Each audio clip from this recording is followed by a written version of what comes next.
2026년 병원년 새해가 밝았습니다. 과기정통부에서도 과학기술과 AI로 여는 대한민국의 대도약을 위한 준비를 마쳤는데요. 그러면 2026년 주요 전략들을 빠르게 살펴볼까요?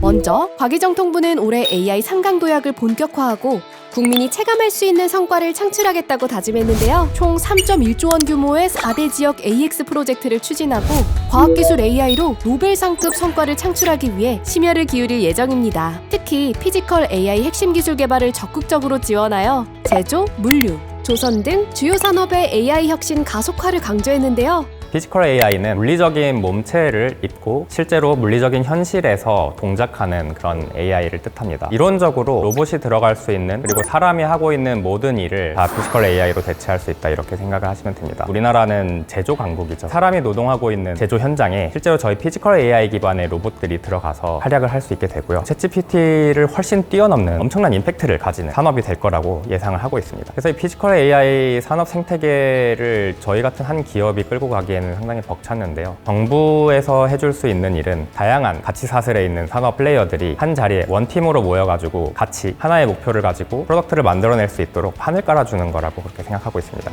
이외에도 세계 최고 수준의 AI 혁신 생태계를 구축하기 위해 차세대 AI 기술 개발 지원, AI 인재 및 스타트업 육성, AI 고속도로 구축 등 AI 강국 도약에 대한 의지를 담은 정책들을 발표했습니다. 저는 요즘 정부 정책을 보면서 이번에는 진짜 될 것 같다라고 하는 희망을 가지고 있습니다. 과학기술 정책, 특히 그 중에서도 AI 정책에 대해서 제가 기대했던 것보다 훨씬 더 빠르게 그리고 적극적으로 해주시고 계시고요. 기존의 정책들보다 훨씬 더 현장에 필요한 그런 정책들이 나오고 있고요. 저는 우리나라의 이제 피지컬 AI 강국으로 도약하는 원년이 되고 크게 기여할 수 있을 거라고 기대하고 있습니다. AI 국세정보 상담사, AI 농산물 알뜰 소비정보 플랫폼 등 국민들이 체감할 수 있는 AI 민생 10대 프로젝트도 추진하는데요. 이러한 정책들이 빈틈없이 반영될 수 있도록 디지털 취약계층을 위한 교육 기회도 넓혀나갈 예정입니다.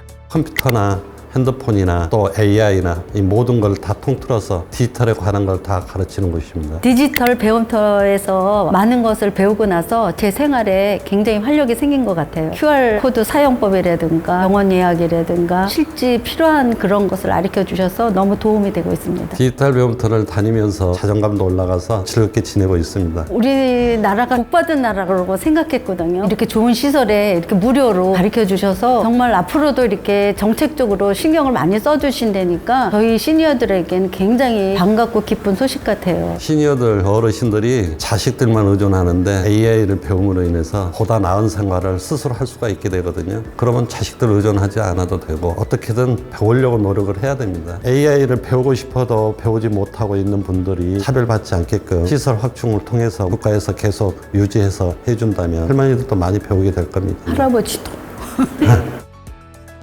다음은 R&D 정책입니다.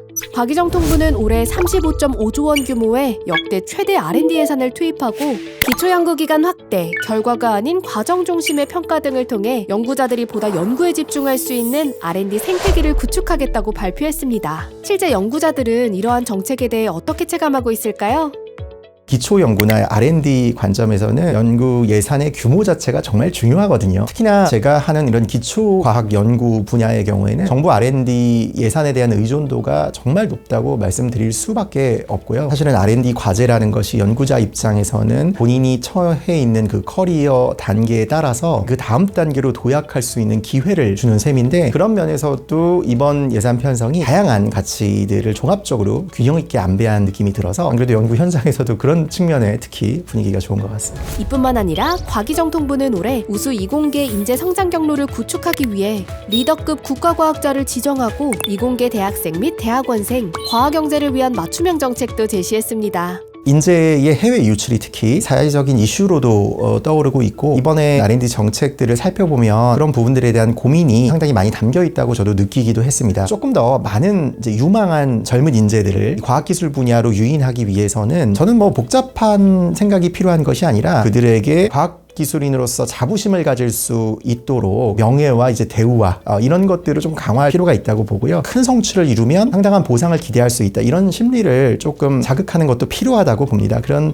측면에서 이번에 안 그래도 R&D 정책 중에 국가 과학자 또 그 외에도 여러 가지 그 인재 유출을 방지하기 위한 정책들을 시동을 거는 것으로 보이는데, 이런 것들이 어떻게 보면 그런 것들을 설계하기 위한, 그런 것들을 좀 이끌어내기 위한 첫걸음이라고 저는 생각이 들거든요. 사실 그런 측면들이 우리 젊은 세대로 하여금 연구자로서의 길을 걷게 만드는 데 있어서 정말 중요한 부분이라고 생각이 들고요. 아주 좋은 제도라고 생각합니다.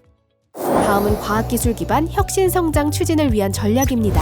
휴머노이드, 차세대 반도체, 히토류 대체 및 저감, 청정 에너지 등 국가적 난제에 도전하는 K문샷 프로젝트를 통해 초격차 전략 기술을 육성하겠다고 밝혔는데요. 이외에도 바이오, 양자, 핵융합 분야의 핵심 기술 개발을 위해 5.9조 원의 예산을 투입할 예정입니다. 정부에서 과학기술 정책으로 K문샷 프로그램을 발족을 하게 되는데요. 국가적으로 난제인 기술들을 개발하기 위한 프로젝트라고 알고 있습니다. 사실 과학기술을 개발하기 위해서 노력하는 연구 집단들은 많이 있습니다. 기업은 이익을 창출하기 위한 연구들을 주로 많이 하고요. 대학에서는 학생들을 가리키면서 기초연구들을 주로 많이 합니다. 그러다 보면 소외되는 연구 분야들이 있어요. 특히 어렵고 돈이 안 되는 연구 분야는 아무도 하지 않으려고 합니다. 그런 대표적인 예가 알츠하이머 치매나 파킨슨 같은 뇌질환 연구입니다. 돈도 많이 들어가고 성공 가능성도 없기 때문에 회사에서도 안 하고 학교에서도 안 하거든요. 그러니까 이런 분야가 바로 출연연이 연구를 해야 되는 분야라고 생각을 합니다. 그래서 국가가 주도하고 국가가 해결해야 되는 그러한 연구 기술 개발을 하고 싶고요. 실질적으로 실용화가 돼서 국민이 체감할 수 있는 국가적 난제를 해결할 수 있도록 최선을 다하도록 하겠습니다.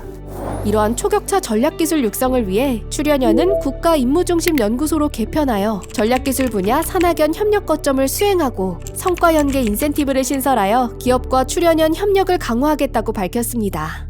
올해서부터 시작하는 국가 정책 가운데 출연연과 밀접한 관계를 가지고 있는 정책들을 보자면 저희가 인재를 영입할 수 있고 국가과학기술 개발을 위한 저희 예산을 좀 더 자유롭게 쓸 수 있고, 이런 분야들은 출연연의 연구자로서 국가 기술을 개발하는 데 상당히 큰 도움이 될 것 같습니다. 국가 예산이 늘어나면서 사실 출연연에도 전략개발 연구 사업이라는 사업들이 증액이 됐습니다. 그리고 새롭게 시작을 합니다. 기관 전략개발 연구 사업은 지금까지의 기초연구를 통해서 얻어낸 성과를 실용화 성과로 개발하기 위한 연구 과제입니다. 저희 뇌과학연구소에서도 2가지의 뇌질환 극복을 위한 전략 연구 개발 사업을 시작하는데요. 국민이 체감할 수 있는 그러한 연구 성과를 도출하는 첫 해이기 때문에 많은 연구자들이 설레임과 기대와 그리고 많은 책임감을 가지고 있습니다. 이러한 설레임을 가지고 국가 전략 개발 연구 사업이 성공할 수 있도록 열심히 노력하도록 하겠습니다. 과학기술과 AI가 만드는 실질적 변화들로 더욱 기대되는 2026년, 이번 정책에 대해 여러분은 어떻게 생각하시나요? 여러분의 의견을 댓글로 남겨주세요.